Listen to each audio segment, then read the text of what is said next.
What if you could own over 10,000 companies across dozens of countries with a single purchase? Not 10 purchases. 1. And what if the people managing the most expensive portfolios in the world, the ones charging you 2% a year, are actually losing to that single purchase? Most of the time they are. You have been told that investing is complicated, that you need an advisor, that you need to understand charts and earnings reports and interest rate cycles before you put a single dollar to work. That is not true. There is a product built specifically for people who want to build real wealth without spending their life staring at a screen. It has been available to Canadians for years. Most people here do not know it exists, and the ones who do often do not know how to choose the right one. That ends today. Let me give you a number that will stay with you. If you invest $20,000 and your fund charges you a 2% annual fee, and the market returns 7% a year, you will lose roughly $160,000 in fees over 30 years compared to someone paying 0.2%. That is not a rounding error. That is a retirement. And here is what makes this personal. Whether you arrived in Canada 2 years ago or you were born here, the system was not designed to teach you this. The banks profit when you stay confused. The advisors earn more when you stay in high-fee products. Nobody sits you down and explains that there is a simpler, cheaper, mathematically better option that you can open yourself in an hour with almost any amount of money. The cost of not knowing this is not just financial. It is time. Every year you spend in a high-fee mutual fund or sitting in cash is a year your money is not compounding for you. Here is why this is not an opinion. This is a documented, repeatable pattern. The S&P Dow Jones Indices releases a scorecard every year called the SPIVA Report, and the Canada edition consistently shows the same thing. Over a 15-year period, roughly 90% of actively managed Canadian equity funds failed to beat their benchmark index. Not some of them. 9 out of 10. So the question is not whether active management can work. Some managers do beat the market. The question is whether you can reliably identify which one before it happens and whether the fee you pay is worth the gamble. For most Canadians, the data says no. Now here is the second thing. The Financial Consumer Agency of Canada has documented that Canadian mutual funds carry management expense ratios that sit between 1.5 and 2.5% annually. That might sound small. It is not. Even a 1% difference in fees, compounded over decades, can cut your final portfolio value by tens of thousands of dollars. The fund industry knows this. That is why they express fees as a percentage and not a dollar amount on your statement. And the third piece. A Statistics Canada survey found that close to 30% of working Canadians hold no investments outside of government benefits or an employer pension. That means nearly 1 in 3 people with a job and an income are letting inflation eat their savings alive every single year. That number matters because it tells you who the financial industry has failed. It is not just new immigrants. It is people born here who have been paying taxes for 20 years and still do not have a single dollar working for them in the market. I want to tell you where I was before I understood any of this. Growing up outside of Canada, I was not unfamiliar with investing. I knew about mutual funds. I had actually gone through the experience of letting my money be managed by someone else. At first, it felt fine. You hand it over, someone handles it, you do not have to think about it. But then I started looking at the statements more carefully. And what I saw was the fees eating into every gain I made. The market would move up and my actual return would be trimmed down because the cost of being in that fund never stopped. Then my career started taking me across the world.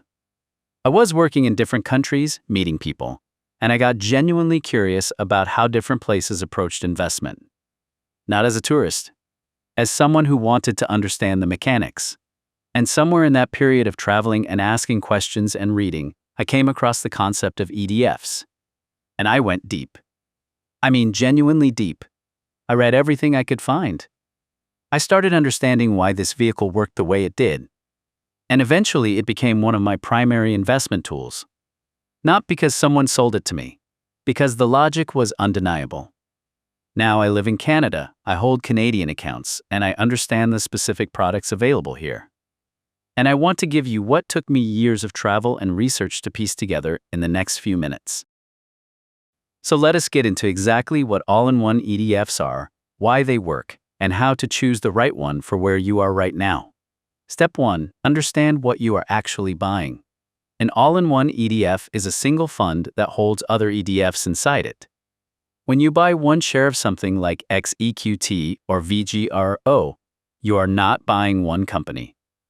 You are buying a basket that might hold thousands of companies across Canada, the United States, international developed markets, and sometimes emerging markets. All in one ticker. All rebalanced automatically. The reason this matters is that one of the biggest mistakes new investors make is thinking they need to build their own diversified portfolio stock by stock. That is how you end up owning 3 Canadian banks and calling it diversification. True diversification means owning a piece of the global economy. An all-in-one ETF does that by default. Think of it this way. If you bought a single share of VEQT, which is the iShares Core Equity ETF portfolio, you would immediately own exposure to roughly 10,000 companies across the world.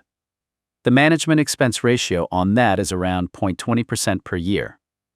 Compare that to the 2% mutual fund your bank might have put you in, and you are keeping almost 2% more of your money working for you every single year.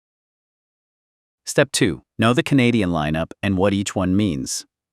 There are 2 main providers you need to know in Canada: Vanguard Canada and iShares by BlackRock.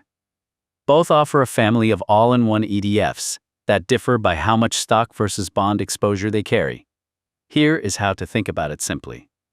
Vanguard's lineup includes VCNS, VBAL, VGRO, and VEQT. iShares offers XCNS, XBAL, XGRO, and XEQT. The letters at the end tell you what you need to know. CNS means conservative, roughly 40% stocks and 60% bonds. BAL means balanced, roughly 60% stocks and 40% bonds. GRO means growth, roughly 80% stocks and 20% bonds. EQT means equity, 100% stocks, no bonds. The right choice depends on one thing above everything else: your time horizon. Not your personality. Not how you feel about risk today. How many years before you actually need this money? If you are 30 years old and this money is not touching your life until you are 60, you probably do not need bonds slowing you down. VEQT or XEQT. If you are 10 years from retirement and you cannot afford a major drawdown, VBAL or XBAL gives you a softer ride. This is the conversation your bank advisor never had with you because they were selling you the fund that pays them the highest trailer fee. Step 3. Open the right account first. This is where Canada-specific knowledge becomes critical. The ETF itself is almost irrelevant if you are holding it in the wrong account. In Canada, you have 3 primary investment accounts you need to know. The tax-free savings account, which is called the TFSA. The registered retirement savings plan, which is called the RRSP. And the non-registered account, which is just a regular brokerage account with no special tax treatment. Here is the simple rule.